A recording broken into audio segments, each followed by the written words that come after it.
Hello friends, कैसे हैं आप लोग। सबको मेरा नमस्कार। सदगुरु कबीर साहब जी के अनमोल विचार और अनमोल दोहे इस प्रकार है। सदगुरु कबीर साहब जी का एक खूबसूरत सा दोहा इस प्रकार है।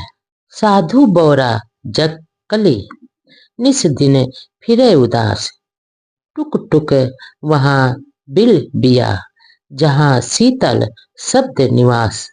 इसका अर्थ इस प्रकार है। हमारे सदगुरु कबीर साहब जी कहते हैं कि साधु संत बौरों के समान है, भौरों के समान है। और ये जो संसारिक प्राणी है वो कली और फूलों के समान है।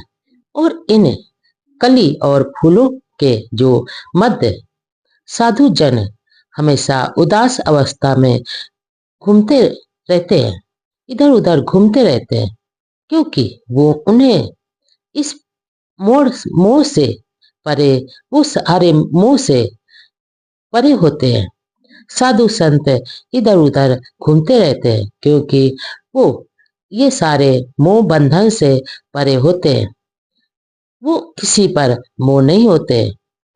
ये हमेशा मोह माया से दूर रहते। साधु संत हमेशा मोह माया से दूर रहते और वे कुछ देर के लिए उस स्थान पर ठहरते हैं जहाँ पर सत्संग और ज्ञान की चर्चा हो रही होती है।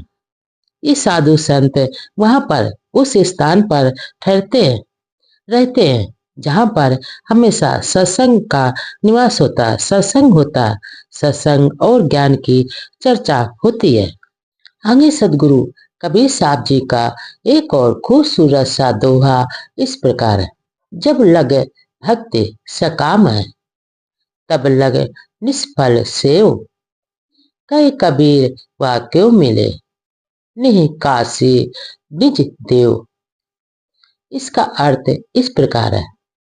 हमारे सतगुरु कबीर साहब जी कहते हैं कि जब तक ये संसारिक लोग मोह माया भोग, संसारिक भोग विलास के और कामनाओं की भक्ति करते हैं, तब तक उसे प्राणी की कोई भी सेवा का फल नहीं मिलता, फलदायक नहीं होती है और नहीं होगी। जब तक ये संसारिक लोग भोग विलास और कामनाओं के वशीभूत भक्ति करते हैं, तब तक उससे उन मनुष्य को, उसे प्राणी की कोई भी सेवा भक्ति का फल उसे नहीं मिल पाता है, फलदायक फल नहीं मिलता है और ना ही मिलेगी, क्योंकि उसके जीवन के कल्याण का मार्ग नहीं खुलेगा, क्योंकि वो हमेशा मोह माया और वासनाओं के भक्ति की कामना करता है, मोह माया में फंसे रहते हैं।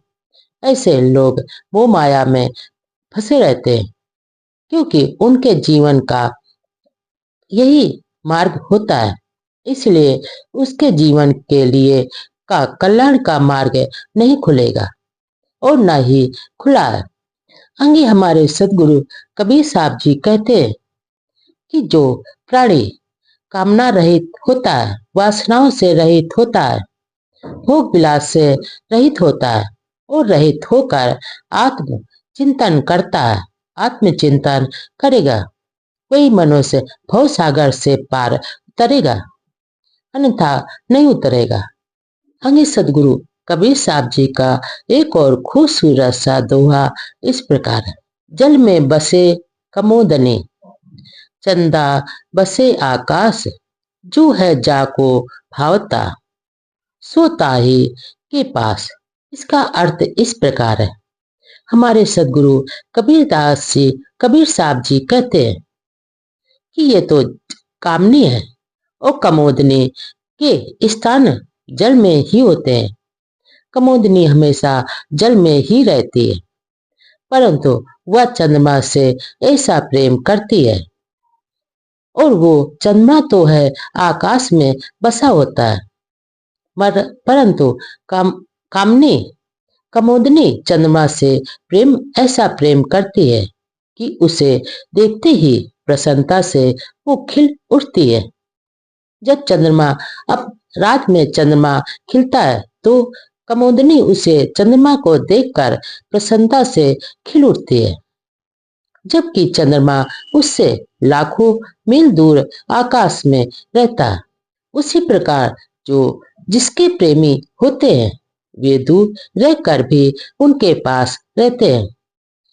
इसी तरह इंसान अगर प्रेम करता है, मानो कहीं दूर होता है, फिर भी उसके पास होता है क्योंकि वो इससे प्यार करता है। आगे सदगुरु कबीर साहब जी का एक और खूबसूरत सा दोहा इस प्रकार है। स्वार्थ को स्वार्थ मिले, पड़े पड़े लूमा बूम, इस प्रे ही निर्धार को कोई ना राखे जूब। इसका अर्थ इस प्रकार है। हमारे सदगुरु कबीर साहब जी कहते हैं, समझाते हैं कि जो अपने स्वार्थ की पूर्ति के लिए जब लोग मतलब होता है तब लोग उसे ढूंढते हैं, क्योंकि उसको जो मतलबी होता है उसको मतलबी ही मिल जाते हैं। स्वार्थी लोग एक दूसरे से मिलते हैं उस समय वे एक दूसरे की आवश्यकता से अधिक प्रशंसा करते हैं, क्योंकि दोनों एक ही तरह के होते हैं। और जब प्रसन्नता प्रकट करते हुए बड़े प्रेम भाव से वो गले मिलते हैं, क्योंकि उनका स्वार्थ होता है। परंतु निष्कामे स्वार्थ रहित मनुष्य सज्जन पुरुष का स्वार्थी लोग वचनों से भी सम्मान नहीं करते। जो स्वार्थी लोग होते हैं वो जब जो स्वार्थी निष्कामे स्वार्थ रहित मनुष्य सज्जन मनुष्य होता है, उसका स्वार्थी लोग केवल अपने मतलब के लिए इस्तेमाल करते हैं, उनका सम्मान नहीं करते, क्योंकि उनको मतलब अपना मतलब निकालना होता है।